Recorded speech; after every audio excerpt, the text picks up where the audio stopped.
오늘은 라합에 대해 좀 더 상세하게 다뤄보고자 합니다. 우리가 알다시피 라합은 기생입니다. 좋게 표현해서 기생이지 매춘부를 의미합니다. 시대와 지역을 떠나서 매춘부가 존귀한 직업으로 평가받는 문화와 시대는 없었습니다. 특히 성적인 범죄에 철저한 기독교로서는 매춘부의 존재가 죄악의 도구로 여겨질 정도였습니다. 성경 몇 구절을 제가 읽어드리도록 하겠습니다. 레위기 19장 29절. 내 딸을 더럽혀 창녀가 되게 하지 말라. 음행이 전국에 퍼져 죄악이 가득할까노라. 레위기 19장 7절.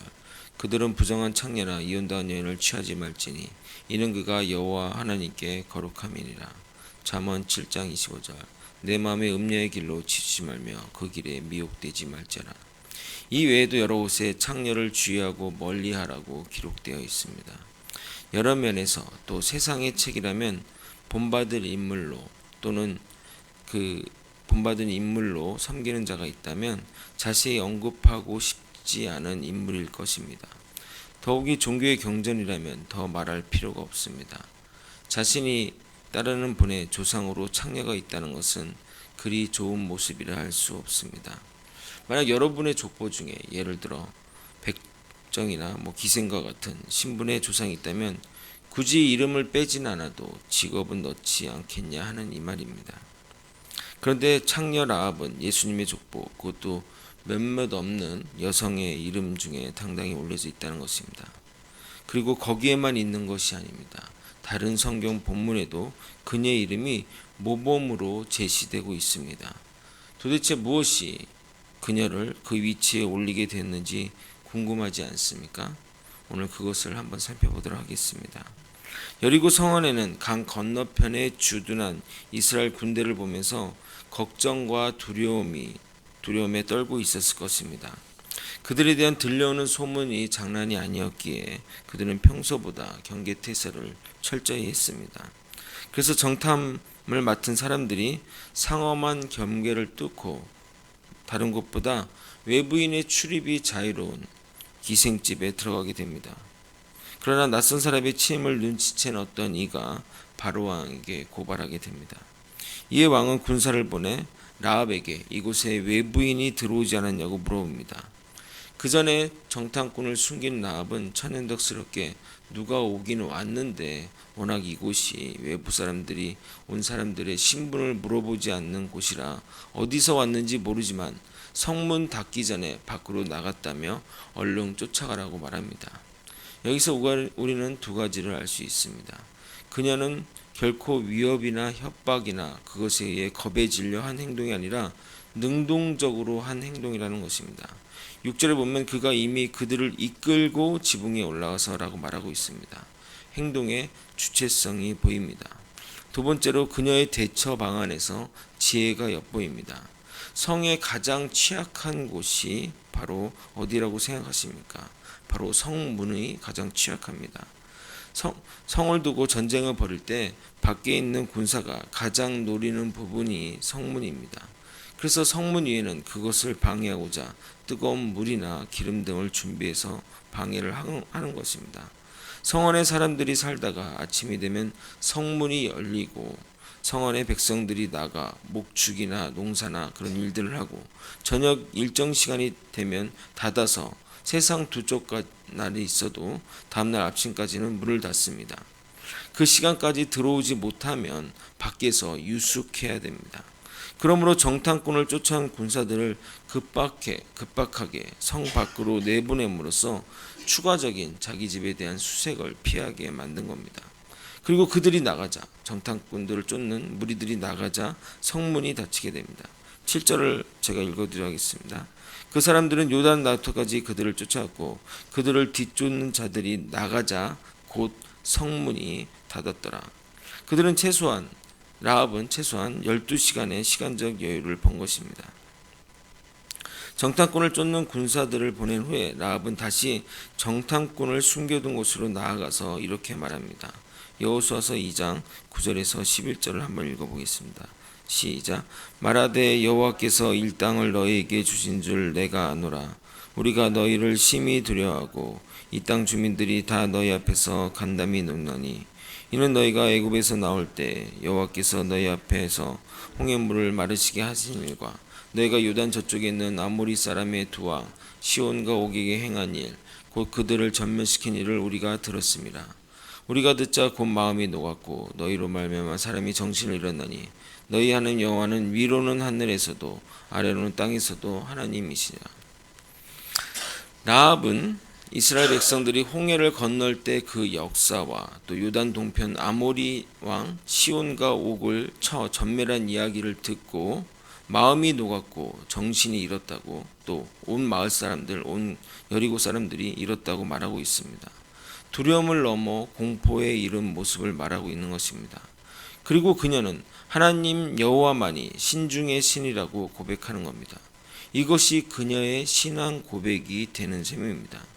결론적으로 그녀는 하나님이 이스라엘 백성들에게 행하신 두 가지 기적만으로 하나님이 참 하나님이시며 유일하신 하나님이심을 깨달았다는 것입니다.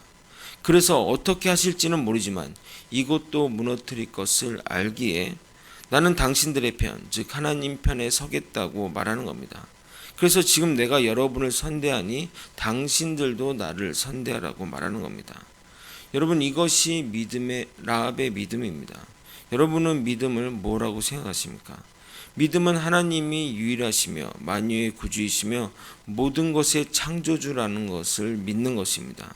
그런데 결국 이 믿음은 선택으로 나타나게 되어 있습니다. 여러분이 세상의 종교 중에 기독교를 택한 것은 기독교만이 하나님을 믿기 때문입니다. 여러분이 주일날 놀러 안 가고 예배하기를 선택하셨습니다.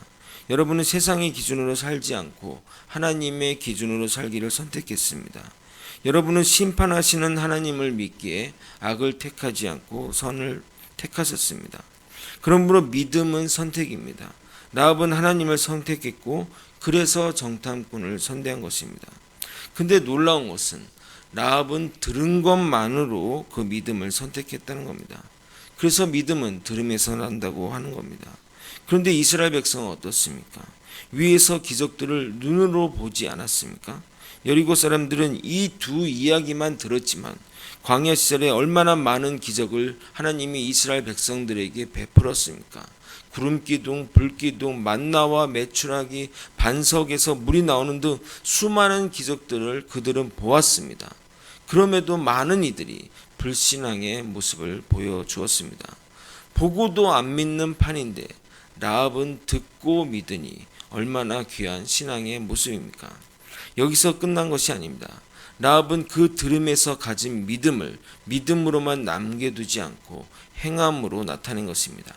그녀는 정탐꾼이 오자마자 그들을 보호했고 적극적으로 그들이 탈출하도록 추격군을 따돌렸고 탈출 방법도 알려주고 추격군들이 일을 마치고 다시 성 안에 들어온 후에 다시 길을 가라고까지 지정하여 주었습니다. 15절과 16절을 한번 읽어보도록 하겠습니다. 15절과 16절입니다. 시작.